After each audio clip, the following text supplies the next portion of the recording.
Hello, I'm Yogi Stillness, and thank you for joining us. I'll be your guide in today's meditation. Today we'll be discovering how a little humility can allow us to feel more connected to others. We'll begin by sitting on the floor, a cushion, or in a chair. Let's start with a few gentle movements to settle into our practice. Turn your palms to face up and wrap your forefingers around your thumbs in a fist. Set your fists next to your hips. Squeeze your elbows back and draw your shoulder blades down and together. Feel your chest opening wide and your ribs spreading apart. Tuck your chin slightly and take a few breaths into your chest. Now relax your arms, chest, and back and settle into your seat. When you're ready, allow your eyes to close.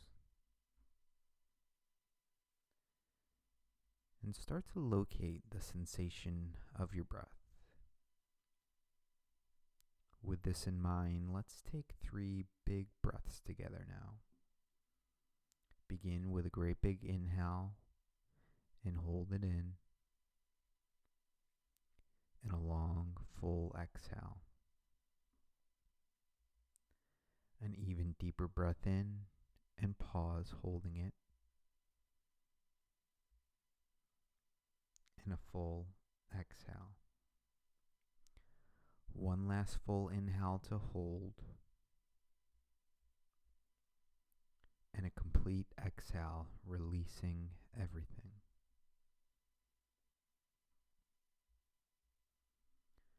Relax your body, softening the muscles in your arms, legs, abdomen, chest, shoulders, and face. Visualize yourself seated in meditation where you were sitting and what you were wearing. Imagine seeing yourself through someone else's eyes. Reflect on those actions and accomplishments that this person, who is you, uses to define themselves, as if someone else is describing you. Begin with a simple 1 or 2 word descriptions, job title, names, physical descriptions. If someone knows you as a brother, sister, mother, uncle, etc. Think about those things that this person is proud of, as well as those things that they may be embarrassed about or secretive about. See these qualities about yourself as objectively as possible, without self-judgment. Continue observing yourself as someone else for a few moments in silence.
Locate the breath in the body.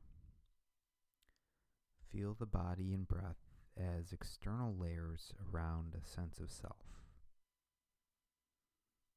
Watch the body, breath, and thoughts, and notice when you think, I feel, I move, I breathe, I think.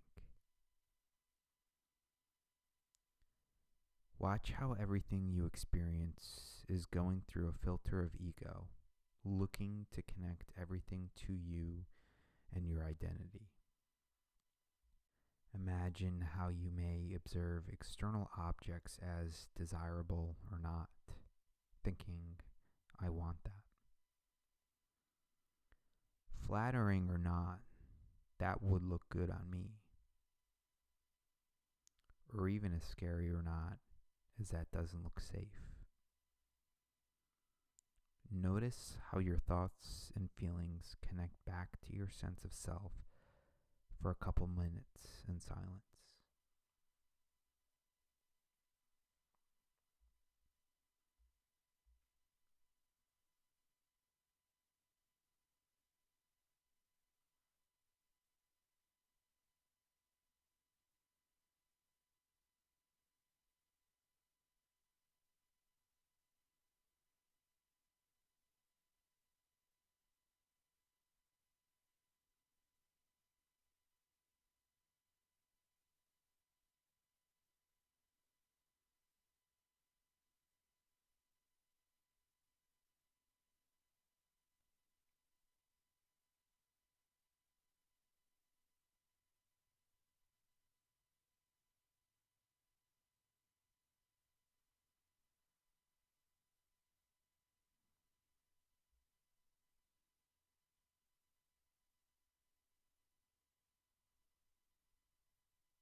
Come back to the body and the breath, reconnecting to your sense of self as you feel the breath moving throughout the body. As babies, we quickly figured out all of our amazing abilities, touching things, figuring out where our bodies end and the world begins, and finding our skills and limitations. All of this important information forms a sense of who we are that enables us to act in this world. But our sense of self, sometimes known as ego, can also leave room for us to be selfish at times, choosing ourselves over others. In Eastern traditions, the ego is often described with a word asmita, from the Sanskrit word for I am, as me. The sense of I am is the essential functioning in this world and understanding ourselves, but it can also be limiting. When we think of ourselves as this body, this brain, or this appearance, we can forget that all of these qualities are external and temporary. Strong and beautiful bodies will eventually age, and sharp intellects may inevitably decline. If we define ourselves by our abilities, our looks, and our wits, then it can be ego-shattering to get injured or just deal with aging gracefully. Furthermore, when we are limited to thinking our sense of self or the ego We can forget that our maturity and growth has benefited from other people's efforts and not just our own. We are not, as we might imagine, the lone mountain peak unto ourselves. Rather, we are like one among countless grains of sand that make up the shore. While having a sense of self can help us achieve our goals, we can notice if it is taken to the extreme when we act from a place of egotism, fishing for compliments, and acting only for personal gain. When we practice mindfulness, yes, we maintain focus on our breath and our thoughts, but it also helps us to be mindful of others, each with their own needs, desires, and sometimes fragile egos. Whether we are trying to overcome our own egotism or avoid butting heads with the egos around us, something that can support our efforts is humility. To be truly mindful of the feelings of others means to remain humble.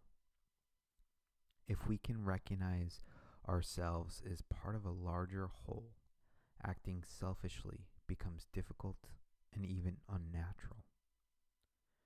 Through humility, we can learn to act with as much compassion for the other as we do for ourselves, uplifting everybody in the process.